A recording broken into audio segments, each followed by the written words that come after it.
Halo, ini Masuk Akal. Saya Aryo Bimo. Hari ini kita bahas satu hal yang menurut saya penting. Bagaimana sebuah proses hukum yang normal tiba-tiba dibingkai seperti perang pribadi. Ya. Roy Suryo ditangkap dalam perkara dugaan fitnah terkait ijazah Jokowi. Setelah itu pengacaranya mengatakan perang terbuka secara hukum melawan Joko Widodo. Nah, di sini letak masalah logikanya. Kalau ada orang merasa penangkapannya tidak sah, keberatannya harus diarahkan kepada tindakan penegak hukum, kepada penyidik, kepada prosedur, kepada hukum acara, bukan kepada pelapor. Joko Widodo dalam perkara ini adalah pelapor atau pihak yang merasa dirugikan oleh suatu tuduhan. Ia melaporkan peristiwa hukum. Setelah laporan masuk, prosesnya berada di tangan aparat penegak hukum. Polisi yang menyelidiki, polisi yang menyidik, polisi yang menetapkan tersangka, polisi yang melakukan penangkapan. Bukan Jokowi yang datang membawa surat penangkapan. Bukan Jokowi yang memborgol. Bukan Jokowi yang memerintahkan secara pribadi dalam ruang gelap seperti cerita drama politik. Maka ketika pengacara menyatakan perang terbuka kepada Jokowi, pertanyaan masuk akalnya sederhana. Ini keberatan hukum atau manuver opini? Karena dalam negara hukum, penangkapan dan penahanan bukan barang asing. Itu adalah bagian dari proses hukum acara pidana. Bisa benar, bisa salah. Bisa sah, bisa tidak sah. Bisa proporsional, bisa berlebihan. Tetapi cara mengujinya bukan dengan teriak di televisi, bukan dengan konferensi pers emosional, dan bukan dengan membakar kemarahan publik. Cara mengujinya adalah dengan mekanisme hukum. Kalau penangkapan dianggap tidak sah, ada pra-peradilan. Kalau penahanan dianggap tidak perlu, ada permohonan penangguhan penahanan. Kalau alasan penyidik dianggap lemah, bantah dalam berkas, uji di pengadilan, hadirkan ahli, ajukan bukti, patahkan dakwaannya. Itu jalurnya. Ada satu argumen yang juga perlu diluruskan. Pengacara Roy Suryo menyebut tidak ada panggilan terlebih dahulu sebelum penangkapan. Seolah-olah karena tidak dipanggil dahulu, maka penangkapan itu otomatis bermasalah. Ini keliru. Tidak ada aturan bahwa penangkapan harus selalu didahului panggilan. Yang wajib ada adalah dasar hukum. Dugaan keras, bukti permulaan yang cukup, surat tugas, surat perintah penangkapan, alasan penangkapan, uraian perkara, dan pemenuhan hak tersangka. Jadi jangan digeser. Pertanyaannya bukan kenapa tidak dipanggil dulu. Pertanyaannya adalah apakah penangkapannya memenuhi hukum acara atau tidak. Kalau tidak, gugat secara prosedural, bukan deklarasi perang kepada pelapor. Sekarang muncul juga kabar bahwa sejumlah tokoh siap menjadi penjamin penangguhan penahanan. Ini juga perlu kita lihat dengan jernih. Penangguhan penahanan adalah hak yang boleh diajukan. Jaminan orang juga dikenal dalam hukum acara pidana. Jadi tidak ada yang salah kalau ada pihak yang mengajukan penangguhan atau ada tokoh yang bersedia menjadi penjamin. Tetapi penangguhan bukan otomatis harus dikabulkan. Karena dalam penahanan, salah satu alasan yang dinilai penyidik adalah apakah ada kekhawatiran tersangka akan melarikan diri, menghilangkan barang bukti, atau mengulangi tindak pidana. Nah, dalam perkara fitnah dan pencemaran nama baik, pertanyaan yang masuk akal justru ini.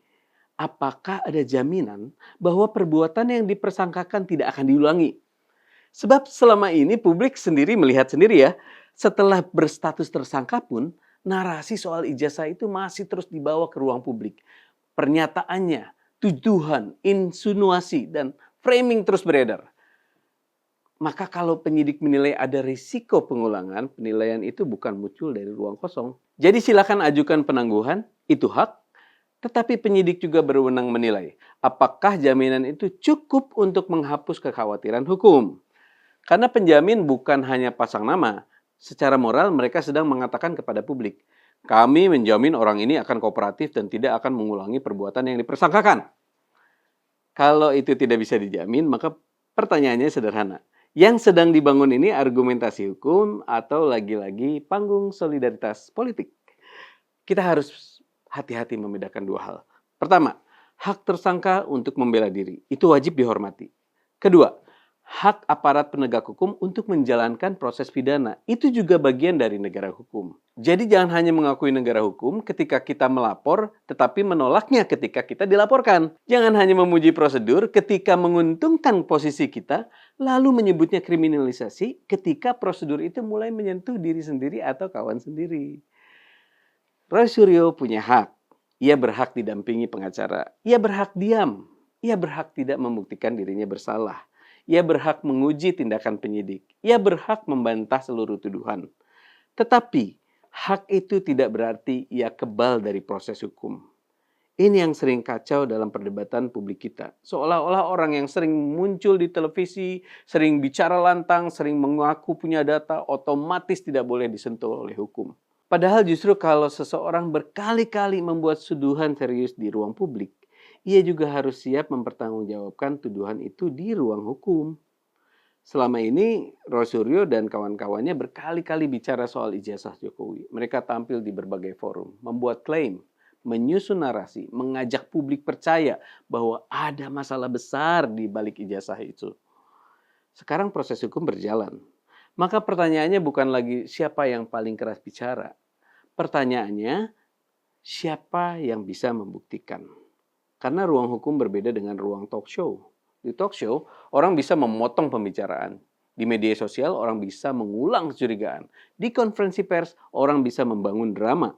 Tapi di pengadilan, yang diuji adalah alat bukti, saksi, ahli, dokumen, hubungan sebab akibat, dan unsur pidananya. Jadi kalau selama ini merasa punya bukti, ya siapkan saja buktinya. Kalau merasa tuduhan itu benar, ya buktikan. Kalau merasa penangkapan tidak sah, ya diuji. Kalau merasa penyidik salah, lawan dengan prosedur. Itulah negara hukum. Yang tidak masuk akal adalah ketika proses hukum dibalas dengan bahasa perang. Bahasa perang ini berbahaya karena ia menggeser isu dari pembuktian menjadi mobilisasi emosi. Dari hukum acara menjadi konflik personal. Dari pertanggungjawaban pidana menjadi panggung politik. Padahal publik juga punya hak untuk tidak terus-menerus diseret ke dalam drama. Publik juga sudah cukup lama menyaksikan kasus ini. Publik melihat tuduhan berulang-ulang. Publik melihat bantahan juga berkali-kali disampaikan. Publik melihat bagaimana tiang gawang terus dipindahkan. Ketika satu dalil dijawab, muncul dalil lain. Ketika satu kecurigaan gugur, lahir kecurigaan baru. Seperti shifting the goalpost. Tembakannya meleset, tapi tiang gawangnya yang dipindahkan supaya kesimpulan lama tetap hidup. Nah, dalam situasi seperti itu, penangkapan atau penahanan bukan sesuatu yang sulit diduga akan terjadi. Apalagi bila penyidik menilai ada risiko tindak pidana yang akan diulang atau proses penyidikan membutuhkan tindakan tegas. Sekali lagi, penangkapan bisa diuji, penahanan bisa dipersoalkan. Penangguhan penahanan juga bisa diajukan. Tetapi semuanya harus dibawa ke jalur hukum, bukan dijadikan bahan perang opini. Dan ada satu hal yang perlu diingat. Seorang tersangka punya hak untuk diam. Itu hak yang sangat penting. Hak untuk tidak terus berbicara, hak untuk tidak memperburuk posisinya sendiri. Hak untuk menyerahkan pembelaan kepada penasihat hukum dan membiarkan pembuktian berlangsung di forum yang tepat. Kalau hak itu tidak digunakan, lalu seseorang terus tampil, terus bicara, terus mengulang tuduhan, maka jangan heran apabila aparat menilai ada kebutuhan untuk mengambil tindakan hukum yang lebih tegas. Negara hukum bukan berarti semua orang bebas menuduh tanpa konsekuensi. Negara hukum juga bukan berarti bahwa pelapor harus diam ketika nama baiknya diserang. Negara hukum berarti semua tindakan harus diuji dengan prosedur. Jokowi boleh melapor, Roy boleh membela diri, polisi boleh menyidik, pengadilan yang akan menguji. Yang tidak boleh adalah mengubah proses hukum menjadi perang pribadi, seolah-olah pelapor adalah penangkap, seolah-olah penyidik adalah hanya alat. Dan seolah-olah setiap proses pidana terhadap orang yang keras bicara pasti otomatis kriminalisasi. Itu bukan cara berpikir hukum, itu cara membangun kabut. Maka bagi saya sikap yang paling masuk akal adalah sederhana. Kalau penangkapannya salah, buktikan salahnya. Kalau penahanan tidak berdasar, ajukan penangguhan atau pra-peradilan. Kalau tuduhan ijazah palsu benar, buktikan di pengadilan. Kalau tidak bisa membuktikan, jangan jadikan kemarahan sebagai pengganti bukti. Karena dalam perkara fitnah, yang diuji bukan keberanian bicara. Yang diuji adalah dasar dari tuduhan. Dan dalam negara hukum, suara paling keras tidak boleh menggantikan alat bukti. Tetap jernih, tetap masuk akal.